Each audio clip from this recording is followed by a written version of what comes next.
जय माता दी। मैं हूँ हेमा भारती और आप देख रहे हैं मेरा चैनल माँ हेमा चैनल। तो फ्रेंड्स, एक और नए वीडियो में बहुत बहुत स्वागत है आप सबका। उम्मीद करती हूँ कि आप सब स्वस्थ होंगे, मस्त होंगे और जहाँ कहीं भी होंगे बहुत खुश होंगे। और हमेशा की तरह माता रानी की कृपा से मैं भी बहुत खुश हूँ। तो चलिए फ्रेंड्स, इस वीडियो में जानते हैं कि पति परमेश्वर जी को अपने जीवन में 5 कार्य कभी भी नहीं करना चाहिए, नहीं तो हो जाएगा आपका जीवन बर्बाद। तो चलिए जानते हैं इस वीडियो में 5 कार्य को, कौन से ऐसे कार्य हैं जिसे पति जी को कभी भी नहीं करना चाहिए। तो अगर आपको मेरा वीडियो अच्छा लगे तो लाइक शेयर कमेंट कर दीजिएगा। मेरे चैनल में नए हैं तो चैनल को सब्सक्राइब कर दीजिएगा, बेल आइकन प्रेस कर दीजिएगा ताकि मेरे वीडियो के नए नोटिफिकेशन सबसे पहले आप तक पहुंचे। आप भी मेरे जैसे ही माता रानी के भक्त हैं तो मेरे कमेंट बॉक्स में जय माता दी लिखना ना भूलें। और चलिए अब शुरू करते हैं कि पति परमेश्वर जी को ऐसे कौन से 5 कार्य हैं जिसे अपने जीवन में बिल्कुल नहीं करना चाहिए, नहीं तो आपका जीवन हो सकता है बर्बाद। तो चलिए एक एक करके जानते हैं अच्छे से।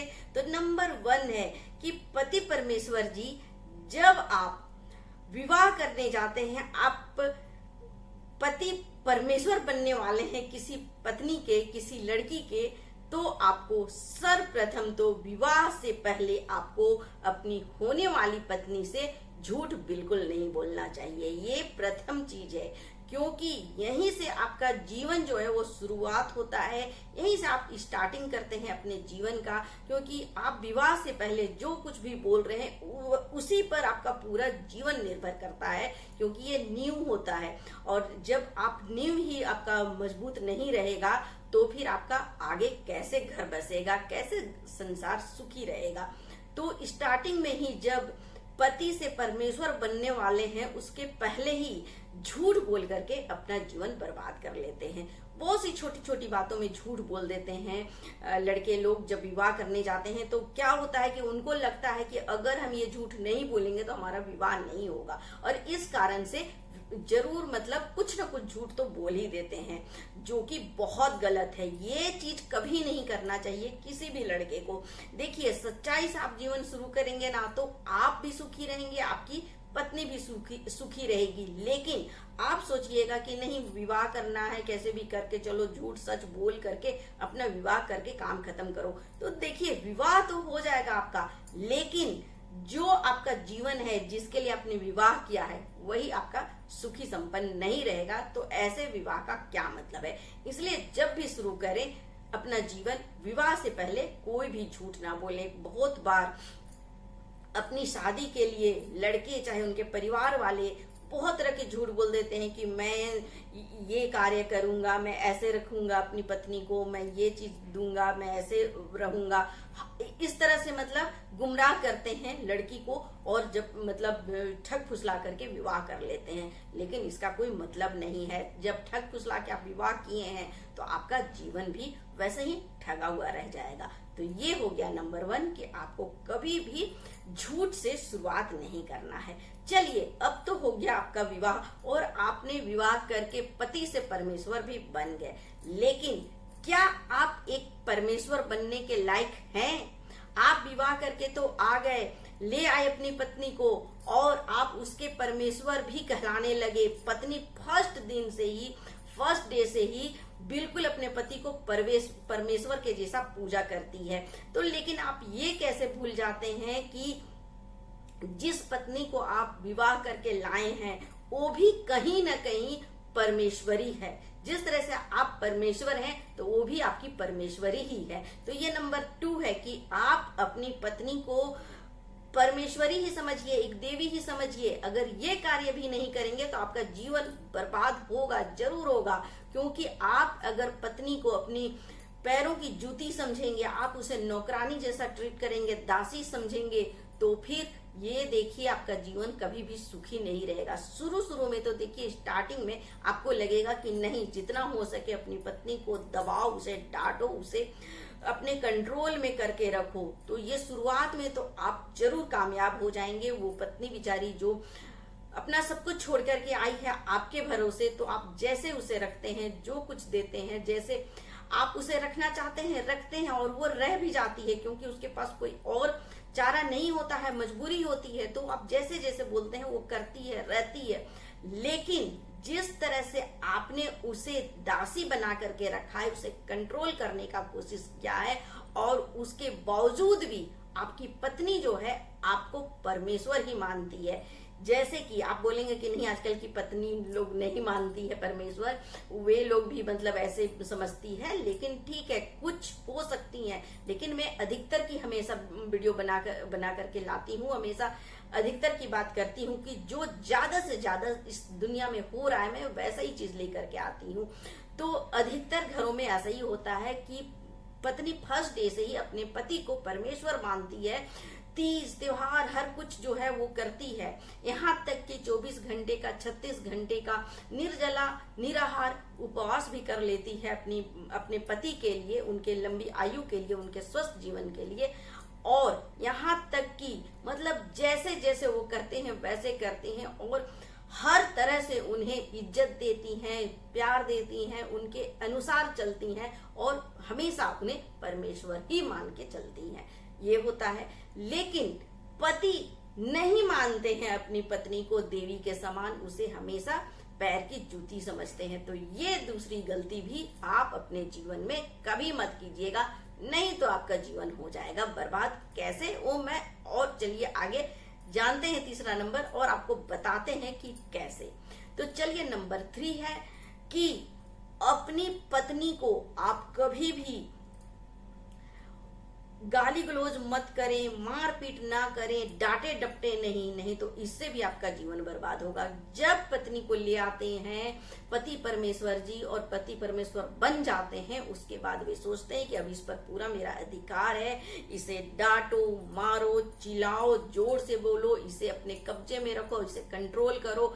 हाथ तक उठाते हैं, हाथ क्या उठाना, लात गुस्सा भी देते हैं, और हर तरह से उसे प्रताड़ित करते हैं, परेशान करते हैं।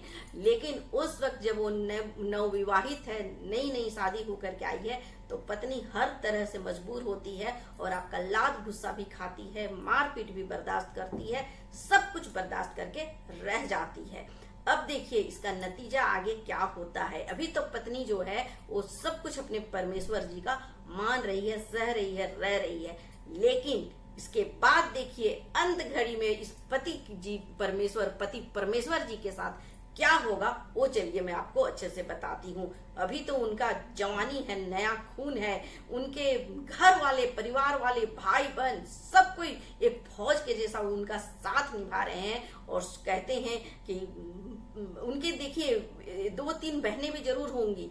बहनें जो है ना बढ़ चढ़ करके इसमें हिस्सा लेती हैं, अपने भाई का पक्षपात करती हैं और बोलती हैं भाई तुम डरो मत, तुम आगे बढ़ो। भाभी का रह करके नंदे जो है शिकायत करती रहती हैं अपने भाई से, और कहती हैं भाभी ने आज ऐसा किया, भाभी ने ये किया, भाभी को वो नहीं आता है, ऐसे करती है। मतलब जितना हो सके बुराइयां, जितना हो सके शिकायत करती रहती हैं अपने भाई से। और ये कान जो भराता है ना बहन के द्वारा, तो उसका बहुत ही बुरा असर होता है भाई में। और भाई अपनी पत्नी को अच्छा साबित करने के लिए हर तरह से प्रताड़ित करता है, उसे सुधारता है। उसका कहना रहता है, क्योंकि अपनी बहनों के और अपनी माता और परिवार के प्रियजनों के द्वारा वो सुनते हैं कि ये गलती है, वो गलती है, तो उनको भी ऐसा लगता है कि अरे मेरी पत्नी में इतनी गलतियां हैं तो मैं उसे भी सुधारता हूँ, तुम लोग परेशान मत हो। अपनी माँ बहन सबको समझाते हैं कि परेशान मत हो ना, मैं उसे ठीक करता हूँ ना। और जा करके उसे ठीक करने के चक्कर में मार पीट, गालू गलौज हर चीज करता है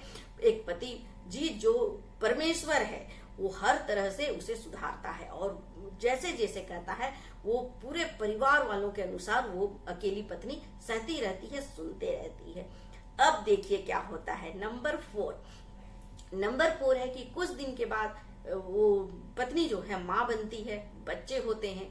बच्चे के साथ भी पति लोग जो है हमेशा बच्चे होने के बाद और ज्यादा परेशान करते हैं। बच्चे, पति, घर, परिवार सब तुम संभालो और मैं जो हूँ तमाशा देखूंगा, मैं तुम्हारा साथ कभी नहीं दूंगा, यही करते हैं। तो आप ऐसा कभी ना करें कि अपनी पत्नी का साथ कभी ना छोड़ें। लेकिन अधिकतर यही होता है कि पत्नी को बाद में देखा जाता है, पहले परिवार और ये बच्चे तक को अपना नहीं मानते हैं ये लोग, पता है। वो कहते हैं कि ये तुम अपना बच्चा संभालो, ये करो वो करो, जरूरत का चीज लाके दे देंगे। जरूरत का चीज क्या होता है? खाना, कपड़ा, लत्ता, ये सब दे देंगे। अरे कपड़ा तो है भी पहनने के लिए, अरे खाना तो है, चावल दाल सब्जी, और क्या चाहिए तुमको, सब सुख सुविधा तो है, ऐसा बोलते हैं। और समय बहुत कम देते हैं, उसके साथ जितना हो सके खराब व्यवहार करते हैं, और वो बच्चे के साथ अब पिसती रहती है परिवार में। उसके बाद होता है तो दूसरा भी बच्चा हो जाता है, तीसरा भी हो जाता है, या कभी किसी का एक, जो भी बच्चे हैं, 1 2 3 जितना भी बच्चे पैदा कर दो, बेचारी वो चुपचाप से सहती है और सब कुछ बर्दाश्त करते हुए आगे बढ़ती रहती है। उसके बाद बच्चे जब बड़े होते हैं, अब सुनिए नंबर 5, जब बच्चे बड़े होते हैं तो अपने ये जो पिता है, जो माता जी के परमेश्वर भी हैं, उनको देखते हैं कि किस तरह से मेरी माता जी को मेरे पिताजी पूरे परिवार वालों के अनुसार मेरी माता को परेशान कर रहे हैं। वो बचपन से देखते देखते देखते बड़े होते हैं। बचपन में तो वो डर जाते हैं, फिर थोड़े जब बड़े होते हैं तो उन्हें समझ में आने लगता है कि मेरी मम्मी का कोई गलती नहीं है, सब कुछ मेरे पिता का गलती है, और पिता का भी गलती नहीं है। परिवार वालों के चक्कर में मेरे पिताश्री मेरी मम्मी को डांटते रहते हैं। ये चीज वो चुपचाप बच्चा सुनते रहता है, देखते रहता। और जब देखते देखते देखते जब बच्चे बड़े हो जाते हैं तो उन्हें सब कुछ समझ में आ जाता है, और एक समय ऐसा आता है जब उनका लिमिट क्रॉस कर जाता है, और तब वे बच्चे जब बड़े हो जाते हैं, अपने पैरों में खड़े हो जाते हैं, तो फिर उनसे ये चीज बर्दाश्त नहीं होता है कि उनकी मम्मी को उनके पिताजी दूसरों की वजह से बिना वजह डांटे, मारे, लड़ाई झगड़ा, गाली गलौज करे। और एक समय ऐसा आता है कि बच्चे खड़े हो जाते हैं और बोलते हैं कि नहीं पापा, मैं अपनी मम्मी को हाथ लगाने नहीं दूंगा, आप ऊंची आवाज में बात मत कीजिए। मतलब विरोध करने लगते हैं बच्चे, और बच्चे हो जाते हैं, चाहे 1 हो 2 हो 3 हो, चाहे जितने भी बच्चे रहते हैं, सारे के सारे बच्चे अपने मम्मी के साइड हो जाते हैं। सब कुछ जानते हैं क्योंकि वो बचपन से माँ के पेट से वो देखते रहते हैं, क्योंकि जब प्रेग्नेंट होती है औरत ना, तब भी वो अंदर सब कुछ देखते रहते हैं कि मेरे पिताश्री ने मेरी माता जी से कैसे व्यवहार कर रहे हैं, मेरी मम्मी जो है वो पापा को परमेश्वर मान रही है, और ये परमेश्वर जी कैसे कैसे अपनी पत्नी के साथ क्या कुछ कर रहे हैं, वो सब कुछ देखते हैं बच्चे पेट से ही, माँ के पेट से ही। और एक समय वो विरोध करते हैं, और सारे बच्चे जो हैं माता जी की तरफ हो जाते हैं, और वो पिताजी का जो ढलता उम्र है उन्हें छोड़ देते हैं।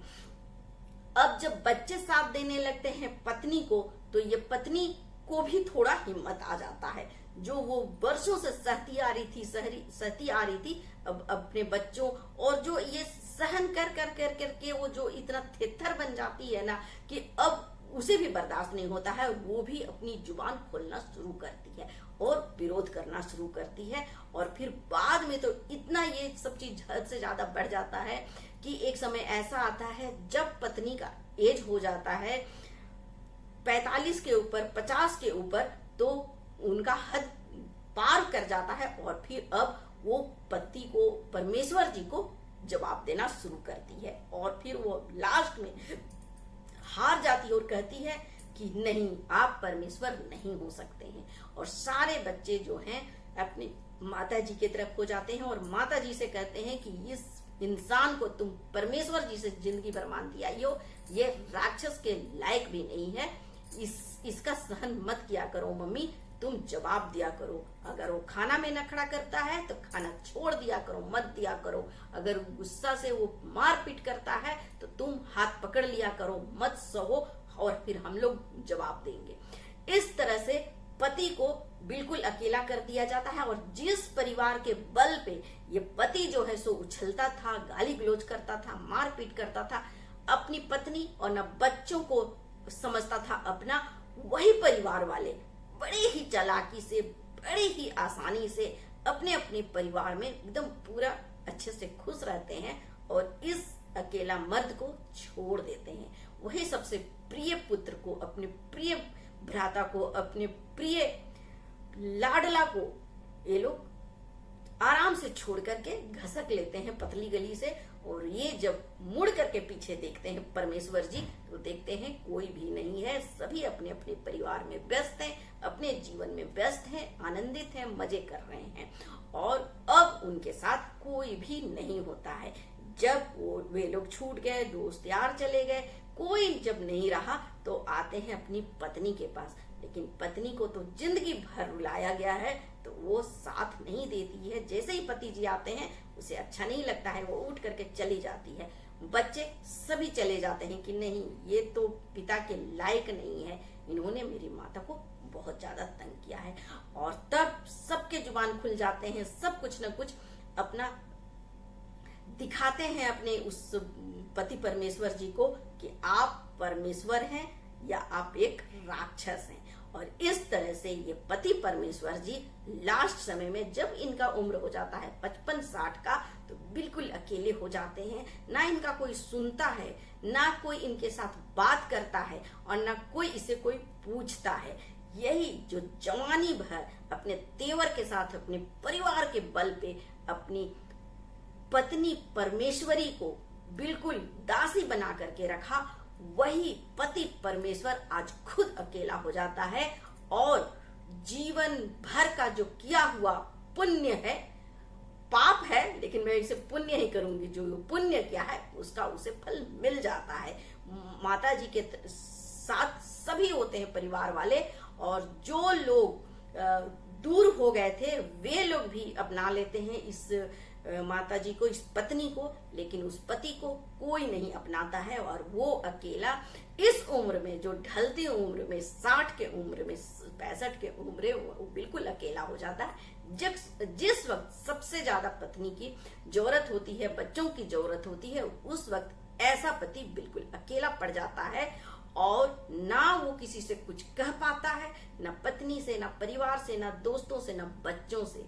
और वो अंदर ही अंदर घूटता रहता है। ना उसके पास पैसा उस वक्त होता है, क्योंकि बच्चे तो बहुत ज्यादा, माता जी तो सहन कर करके इतना उच्च कोटि का अपने बच्चों का परवरिश करती है कि वो पैसों में खेलते हैं बच्चे, और अपनी माता को रानी जैसा बना के रखते हैं।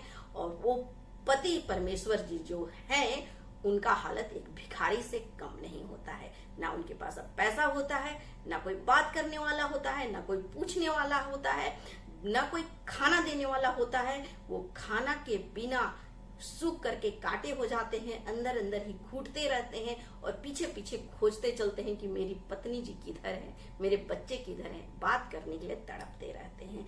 तो अगर ये 5 कार्य आप सब भी करते हैं, तो देखिए आपका जीवन भी इसी तरह से बर्बाद हो सकता है। इसलिए आप पति ही रहिए, परमेश्वर बनने की जरूरत नहीं है। अगर आप परमेश्वर बनते हैं तो परमेश्वर जैसा कार्य भी कीजिए। ये नहीं कि आप करें कार्य दानव वाला और आपकी पत्नी आपको समझती रहे परमेश्वर।